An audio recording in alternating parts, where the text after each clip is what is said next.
Hey guys, welcome to my backyard garden. This is Mary. Today we are going to tackle an issue that every gardener have encountered with squash plants. So follow me here.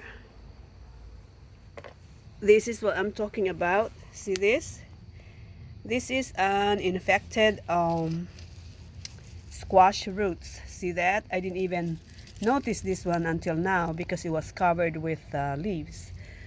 So I'm going to perform a surgery so we can take out the larva or the worm inside because it's killing the it's basically killing the plant. Um, it's eating up the pulp inside. Okay, so I have a sharp knife here. I'm going to make a cut where it's infected. See, it's infected because it's swollen. This is not a normal, it should look like this, not like that. So let's find out.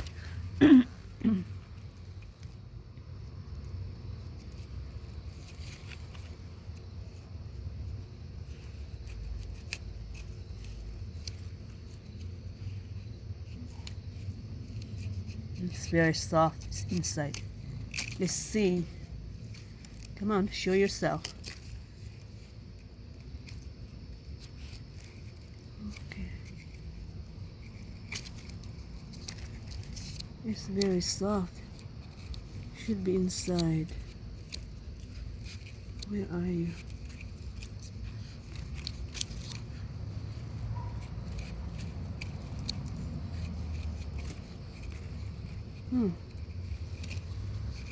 I'm expecting to get to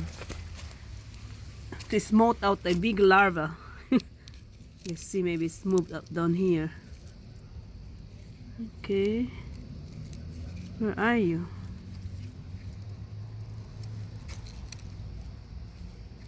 Huh. It's weird. It's not in here. Where did it go? Let's see.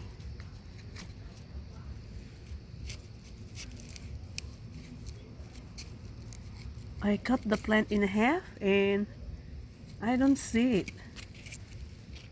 It didn't fall underneath. I don't see it there.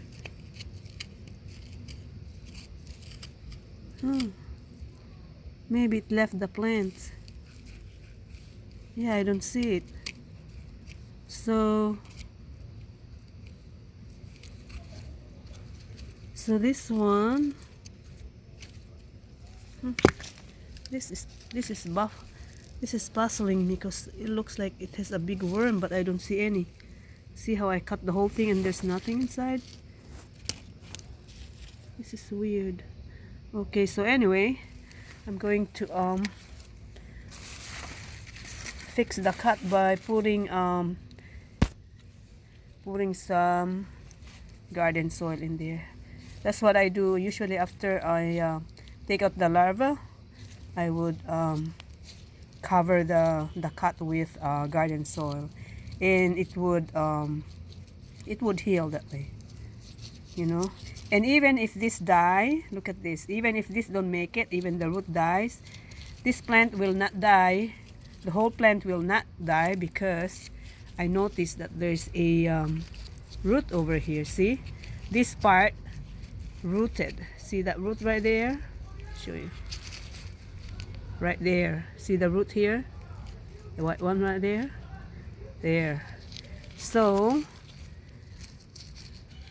this plant will make it, and that's good because this one actually has a big squash there that's still growing. So anyway, we didn't get that larva, but I'm going to show you one more thing. Maybe this one has it.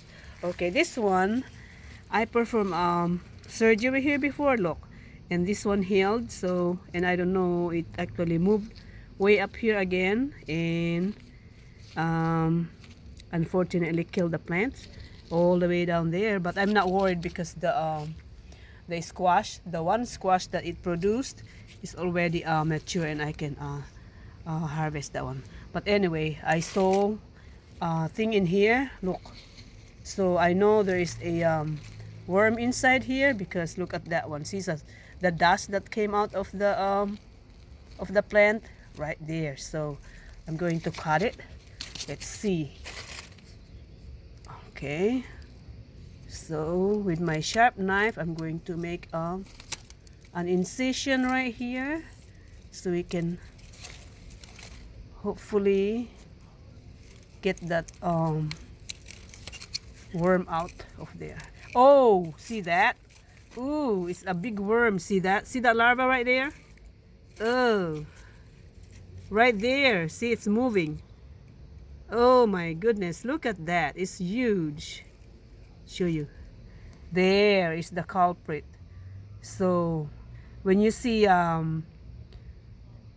your squash like this, chances are it has a worm inside. So unfortunately I have to kill it because, you know, I don't want it to grow.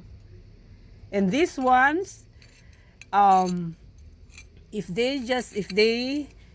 if you leave them there, it will eventually turn into a moth. You know, it goes through a metamorphosis like a butterfly. Well, it's a butterfly because it's a moth. They go through a metamorphosis, they turn into a chrysalis and then bury themselves. And then in the springtime, they will hatch again and turn into that, sorry, I gotta kill it. Turn into that, you know, reddish brown moth. And that's the one that lays the egg on the squash plants, and then they hatch, and then they turn into a little worm, and then they burrow themselves inside the squash plants. So this one here, so we took out the, I took out the, see that infected one there? So I took out the worm, and so I'll just put, although this one is dead anyway, like I said, I will, I'll harvest the squash tomorrow. So see this, it has one squash and it's already mature. See, so I'm not worried. This is a blue Hubbard. So blue Hubbard are they are kinda susceptible to vine borers. That's what I noticed. But at least it gave me one squash. Although there are other squash that I planted that are actually good. They don't attract vine borers. I'll show you. I don't know the names of this squash though, but this is how the fruit looks like. See that? This squash doesn't is not susceptible to vine borers. I'll show you the roots. I just don't know. I forgot the name, and I didn't catch the name though. I just bought the seeds from the store and then bought it. I bought the fruit from the store, saved some seeds, and then that's how I got this plant. So anyway, look at the roots. I look at the thing. See, these are really good. I guess the stem of this squash is kind of hard. That's why the vine borers do not bother about this one. It doesn't have that much juice.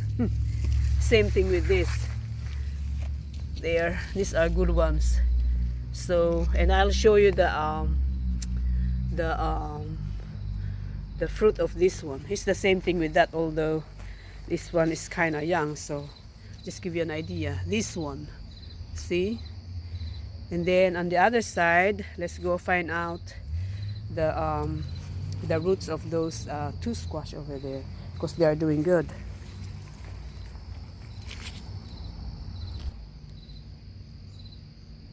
So these kinds of squash are also good. This one, I don't know the name, but I'm sure somebody out there knows what kind of squash are these. But these are good too. It's not susceptible to vine borers. I'll show you the roots. It's the roots is really good. It's kind of hard. I guess it's difficult for the worm to penetrate. That's why. See? This squash has beautiful roots, still green and healthy. So, and I have another one over there. I'll show you.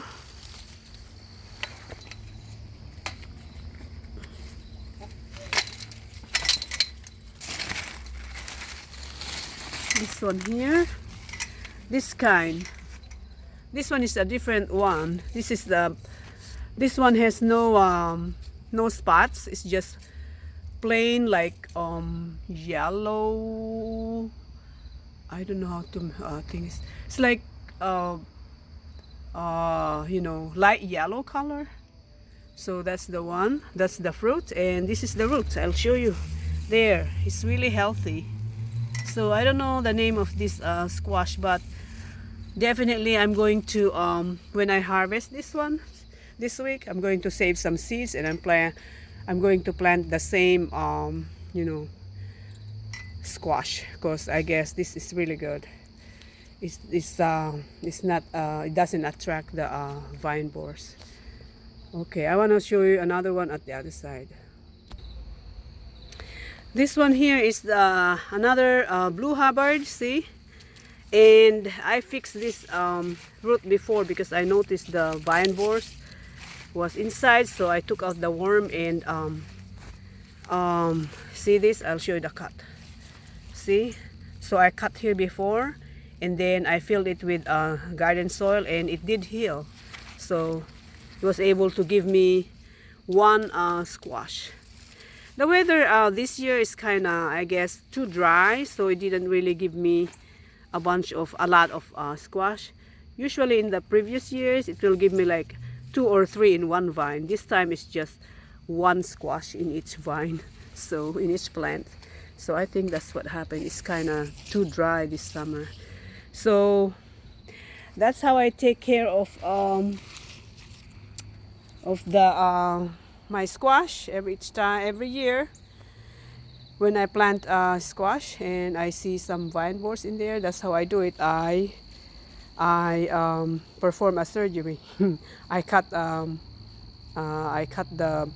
I make an incision in the infected area, and then I take them out and fill them with garden soil. That's all. I don't put any solution, nothing. No pesticides in there.